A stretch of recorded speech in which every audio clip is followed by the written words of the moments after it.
topics that shape our lives. And now, here is the... Good Tuesday morning. I'm glad to be with you, talking to you about you and your business. As always, I have a lot to talk about.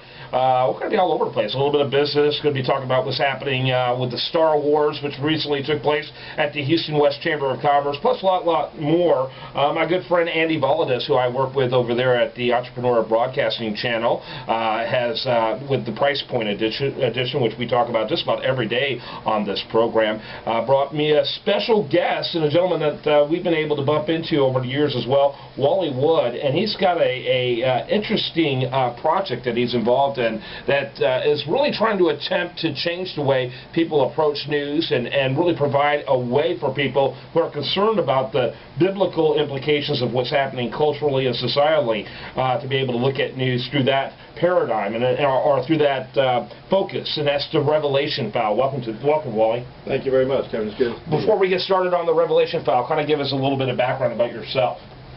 Well, I've been in the news business since the early 80s, and started the Christian News Network back in '81, and there was a concept of doing world news from a biblical perspective using professional talent, professional journalists who happen to be Christians, reporting and analyzing world news from a biblical and sometimes even prophetic perspective. So that's where I got started in this field of the Revelation File. The Revelation File used to be a daily commentary at the end of my newscasts, and it has evolved into a national subscription service providing a newsletter once per quarter.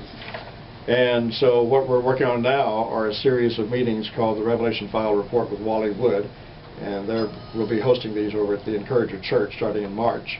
And every other month, the third Sunday of each month, we'll be hosting these events. Okay, and again, go over the time frames. First of all, when does that start? Okay, well, the first meeting begins on March 17th from 6:30 to 8:30 in the Fellowship Hall at Encourager Church, at which time I'll be reviewing the prophetic benchmarks of 2012.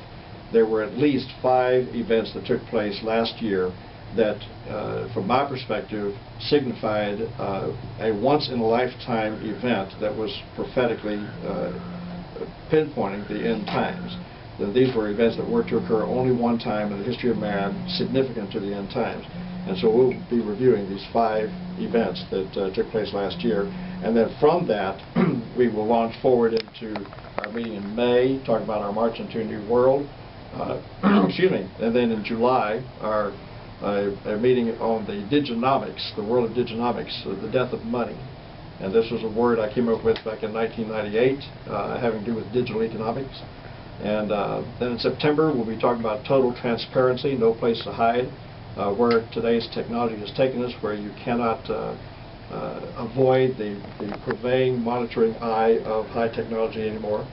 And then if you look at London, for example, you can't blow your nose in London without them knowing exactly what brand of tissue you used. I mean, it's really that pervasive. We're getting there. Major cities in this country are slowly getting there. And my understanding is that law enforcement in most major cities are now figuring out, coordinating in advance where cameras are in case crimes take place, so they know instantly where to go to. Well, you know, that's a good thing, right? Well, unfortunately, virtually everything out there, there's a bad side to every good thing. And so you talk about Big Brother. Well, it's here. It's interesting. A lot of people don't know that the first camera that was tested in this type of technology you're talking about was tested right here in Houston in the Galleria area at Westheimer and Post Oak. Not a surprise. Back in the 70s. Texas has always been a pioneer. Yes, yes. And there was a video there was a whole program. It's funny now that you say that, I remember something about that. There was a documentary back in the 70s about Big Brother, and they actually talked about that, you know, and that's interesting. Well, Houston has always been the model for the nation in what's called smart street technology. And even to this day, we have the most advanced technology in our streets than any other city in the United States. And in the area of high-tech traffic management and things of this nature, TransStar is still a model for all other traffic central operations of this kind in this country, right here in Houston. Yep, and then the last one in November, Image of the Beast technology. You know, it's interesting because there's been a lot of people in the Christian arena who have been worried about technology for a long time. I think back in the 1970s when you had the development of the UPC codes, and that really began to create alarm. And so, kind of, give me a sense from this this perspective that that raises alarm when it comes to the use of technology from a projection and from a biblical perspective. Well, my first book was in 1974, since you brought this up, and you probably didn't know this, but my first book was entitled Cashless Society, A World Without Money. And I knew nothing of the Internet. Nobody did at that time. But I spoke in terms... Al Gore did. Al Gore was making it at that time, so, Anyway. Well, yeah, that's true. But not knowing anything about the Internet at that time, I called it CENTCOM, for Central Computer. And there would be a central computer system that would oversee all of your financial transactions, from your paycheck being deposited electronically to the Coke machine to the gas pump. And this is 1972, and so it was 10 years before the Internet would come out. My latest book came out in 2000 called The Embedded Internet, The Final Evolution, talking about how the day would come where the Internet would be attached to everything you touch and everything touches you, including your clothing, your eyewear, your socks, your shoes, everything. Well, now we're there, and one of the subjects that we'll be talking about both in the March 17th meeting and also in the September meeting is the advancement of the Internet in these areas where you are tracked and always monitored on what's known as Internet 3, the Internet of Things. So that's where we've come and how transparent we've become.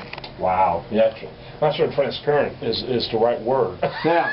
We're violated? How violated we've become? I think it's probably a better word. Transparency implies a certain amount of voluntary activity on my part. I think I've been violated. Well, I often say that we were bringing transparency to transparency. Okay, that's interesting. All right.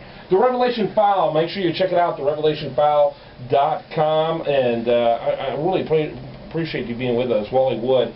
Again, you can check it out, therevelationfile.com, and appreciate it. Thanks. Thank you, Kevin. First event coming up at the Encourager Church, a great congregation that I been friends of that congregation for a long time, and really a very solid congregation here in the Houston area. That's coming up, the first one, March 17th, right around the corner, and you're going to want to go every other month. And knowing the Encourager Church, you probably want to go every week after you've been there for a while, because it's a great congregation.